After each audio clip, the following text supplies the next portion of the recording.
Westeros की दुनिया ने पूरी दुनिया को मोहित कर लिया। गेम ऑफ थ्रोन्स ने अपने पेचीदा प्लॉट्स और कंपेलिंग कैरेक्टर्स के साथ फैंटेसी की पावर को साबित किया।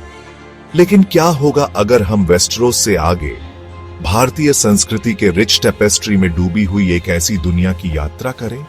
महाराजाओं और ऋषियों की प्राचीन श्रापों और सेलेस्टियल बीइंग्स की एक दुनिया की कल्पना करो। ये एक इंडियन एपिक फैंटेसी की क्षमता है, एक कहानी जो बताई जाने की प्रतीक्षा कर रही है। ऐसी कहानी हमें वाइब्रेंट कलर्स, एग्जॉटिक स्पाइसेस और एज ओल्ड ट्रेडिशंस की दुनिया में ले जाएगी। यह हमें एक ऐसी दुनिया में डुबो देगी जहां रियलिटी और मिथ के बीच की रेखाएं धुंधली हैं। The allure of the unknown, the clash of cultures और the echoes of ancient prophecies, ये एक अनफॉरगेटेबल सागा के इंग्रेडिएंट्स हैं। क्या चीज एक एपिक फैंटेसी को सचमुच कैप्टिवेटिंग बनाती है? ये एलिमेंट्स का एक डेलिकेट बैलेंस है। एक स्प्रॉलिंग वर्ल्ड जो हिस्ट्री और लॉर में रिच हो, पैरामाउंट है। पॉलिटिकल इंट्रीग अपने अलायंसेस और बिट्रेयल्स के वेब के साथ कॉम्प्लेक्सिटी की लेयर्स जोड़ती है, और इन सब के केंद्र में कैरेक्टर्स होते हैं, फ्लॉड और रिलेटेबल, जिनकी डेस्टिनीज दुनिया के फेट के साथ इंटरट्वाइंड होती है। स्टार्क्स और लैनिस्टर्स के बारे में सोचो।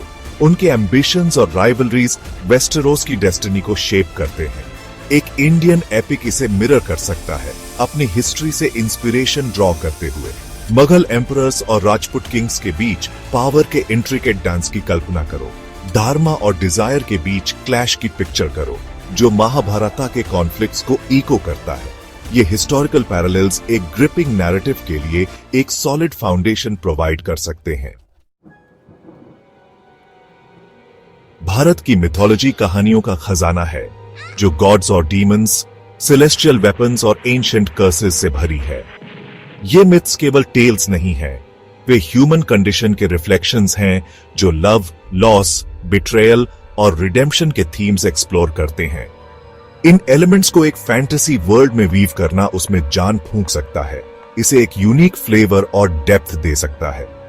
एक ऐसे किंगडम की कल्पना करो जो एक वेंजफुल अप्सरा द्वारा कर्स्ड हो, जिसके रूलर्स एक ट्रैजिक फेट के डूम्ड हो। एक हीरो की पिक्चर करो जो एक सेलेस्टियल वेपन की क्वेस्ट पर निकलता है, जिसे एक रिक्लूसिव सेज की विजडम गाइड करती है। जनरेशन से चली आ रही ये कहानियां इंस्पिरेशन का एक वेलस्प्रिंग ऑफर करती हैं। इन्हें अडेप्ट और रीइमेजिन करके हम एक ऐसी दुनिया क्रिएट कर सकते हैं जो फेमिलियर और फैंटास्टिकल दोनों हो। कैरेक्टर्स किसी भी कहानी की सोल होते हैं। एक इंडियन एपिक फैंटेसी में वे लैंड की तरह ही डाइवर्स हो सकते हैं। वैलियंट वॉरियर से लेकर कनिंग पॉलिटिशियंस तक, वाइज सेजेस से लेकर सेडक्टिव कोर्टिसंस तक, पॉसिबिलिटीज एंडलेस हैं। प्रत्येक कैरेक्टर अपनी डिजायर्स से ड्रिवन और अपने पास्ट से हॉन्टेड नैरेटिव की ग्रैंड टेपेस्ट्री में कंट्रीब्यूट कर सकता है। एक यंग प्रिंस की कल्पना करो जो ड्यूटी और लव के बीच टॉर्न है, थ्रोन के लिए एक बैटल में थ्रस्ट हुआ है। एक वॉरियर प्रिंसेस की पिक्चर करो जो स्वॉर्ड प्ले और डिप्लोमेसी दोनों में स्किल्ड है, सोसाइटल नॉर्म्स को चैलेंज कर रही है। इंडियन एपिक्स के आर्केटाइप्स से इंस्पायर्ड ये कैरेक्टर्स स्टीरियोटाइप्स को ब्रेक कर सकते हैं और फ्रेश पर्सपेक्टिव्स ऑफर कर सकते हैं। उनके स्ट्रगल्स, उनके ट्रायम्फ्स और उनके डाउनफॉल्स ऑडियंसेस के साथ रेजोनेट करेंगे, regardless of cultural background. Section 5, शब्दों की शक्ति, डायलॉग्स जो रेजोनेट करते हैं। डायलॉग किसी भी कहानी का लाइफ ब्लड है।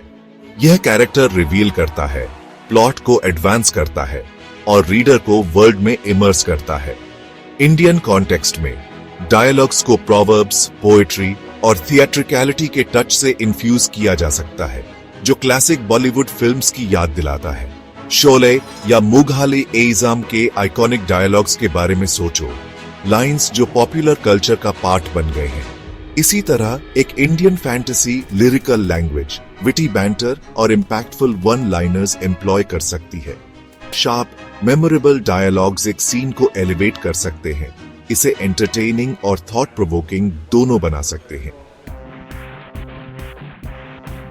Section 6, visual spectacled, unforgettable scenes craft करना। फैंटेसी विजुअल स्पेक्टिकल पर थ्राइव करती है। एक इंडियन एपिक अपनी रिच हिस्ट्री और वाइब्रेंट कल्चर के साथ ब्रेथ टेकिंग विजुअल्स के लिए ढेर सारे अपॉर्चुनिटीज ऑफर करता है। इंट्रिकेट कार्विंग से सजे ग्रैंड पैलेसेस, एग्जॉटिक वेयर्स से भरे बस्लिंग मार्केट प्लेसेस और ट्रेडिशनल वेपनरी और मिस्टिकल पावर्स के ब्लेंड से लड़ी जाने वाली फियर्स बैटल्स की कल्पना करो। एक ग्रैंड दरबार की पिक्चर करो जिसमें एम्परर म्यूजिक और डांस के स्पेक्टिकल के बीच कोर्ट होल्ड कर रहा है। एक क्राउडेड मेला के थ्रू एक चेस सीन एनविजन करो जिसमें एक्रोबैट्स और स्नेक चार्मर्स केओस में ऐड कर रहे हैं। सिनेमैटिक फ्लेयर के साथ लाइफ में लाए गए ये सीन्स ऑडियंस पर एक लास्टिंग इंप्रेशन छोड़ सकते हैं। सेक्शन 7 कल्चर्स को ब्रिज करना, एक ग्लोबल ऑडियंस को अपील करना। इंडियन कल्चर में डीपली रूटेड होते हुए भी यह एपिक फैंटेसी जियोग्राफिकल बाउंड्रीज को ट्रांसेंड कर सकती है। यह जिन थीम्स को एक्सप्लोर करती है, love, loss, betrayal, redemption universal है। कैरेक्टर्स अपने फ्लॉज और कॉम्प्लेक्सिटीज के साथ एक ग्लोबल ऑडियंस के साथ रेजोनेट कर सकते हैं। की ऑथेंटिसिटी और एक्सेसिबिलिटी के बीच बैलेंस स्ट्राइक करने में है। इंडियन कल्चर के एसेंस के प्रति ट्रू रहते हुए यह इंश्योर करते हुए कि नैरेटिव यूनिवर्सली रिलेटेबल है। यह एपिक फैंटेसी एक ग्लोबल ऑडियंस की इमेजिनेशन को कैप्चर कर सकती है। यह एक ऐसी कहानी हो सकती है जो एंटरटेन करे, एनलाइटन करे और कॉन्वर्सेशन स्पार्क करे। सेक्शन 8 कहानियों की लेगेसी जेनरेशंस को इंस्पायर करना। स्टोरीज में माइंड्स को शेप करने और जेनरेशंस को इंस्पायर करने की पावर होती है। एक इंडियन एपिक फैंटेसी दुनिया को इंडियन कल्चर की रिचनेस और डाइवर्सिटी से इंट्रोड्यूस करा सकती है।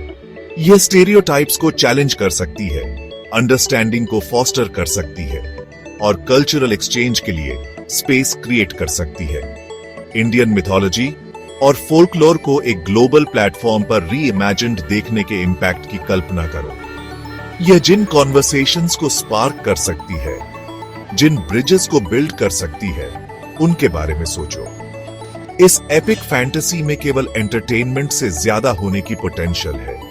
यह एक कल्चरल एम्बेसडर, चेंज के लिए एक कैटलिस्ट हो सकती है।